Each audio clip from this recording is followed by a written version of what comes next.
Imagine a scenario where the power of belief is so strong that it can kill you, literally. What if your mind could trick your body into shutting down, not because of a wound, but because of a thought? This is the chilling tale of a scientist obsessed with unraveling the mysteries of the human mind, and a death row inmate who became his unlikely partner in an experiment that would push the boundaries of science and sanity further than anyone could imagine. Picture this: a cold, sterile room, a man strapped to a stretcher, his wrists bound, his fate sealed. This wasn't just any man, he was a convicted criminal, sentenced to die in the electric chair. But a curious scientist had other plans.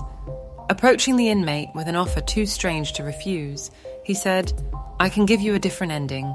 Join my experiment. I'll make a small cut on your wrist. Let your blood drip out slowly until the end. Your odds of survival, slim to none, but I promise you this, it'll be painless. You won't even feel the suffering. It's your choice, my way, or the chair." Faced with the terror of electrocution, the inmate nodded. To him, this was mercy. They secured him tightly to the stretcher, rendering him motionless. The scientist took a blade and made a shallow cut on his wrist, just enough to pierce the skin, nothing more. Beneath his arm, they placed a small aluminum container to catch what he thought was his blood. But here's where the story twists. Hidden under the bed was a serum bottle, rigged with a tiny valve that released a steady drip of liquid into the container. Drip, drip, drip. The inmate heard every drop, counting each one, convinced it was his life slipping away. The scientist, out of sight, began his silent manipulation. He turned the valve, slowing the dripping sound. To the inmate, it felt like his blood was running out, his body weakening with every passing second. His skin paled, his heart pounded against his ribs, his breaths turned into desperate gasps. The room grew heavy with tension. Then, at the height of the man's panic, the scientist closed the valve completely.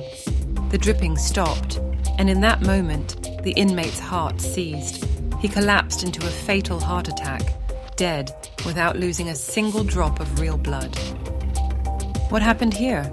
The scientist believed he'd proven a radical theory, that the mind clings so fiercely to what it perceives that it can reshape reality itself. The inmate believed he was bleeding out, and his body followed suit, surrendering to a death that wasn't even real. It's a story that makes you wonder, how much power does our mind truly hold over our flesh and bones? But let's pause for a second. Is this tale fact or fiction? Stories like this one often drift into the realm of urban legends, haunting narratives whispered to shock and awe, but rarely backed by hard evidence. Science does agree that the mind can influence the body in wild ways. Ever heard of the placebo effect, where a sugar pill heals because you believe it's medicine? Or the nocebo effect, where negative expectations make you sick? These are real, but a superficial cut and a dripping sound causing death by belief alone. That's where the trail goes cold. No verified records exist of this exact experiment, and experts say the mind's power, while immense, likely has its limits.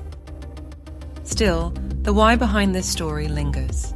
It's not just about whether it happened, it's about what it reveals. Our thoughts can be architects of miracles or agents of ruin. Every day, we face challenges that feel like the end of the world.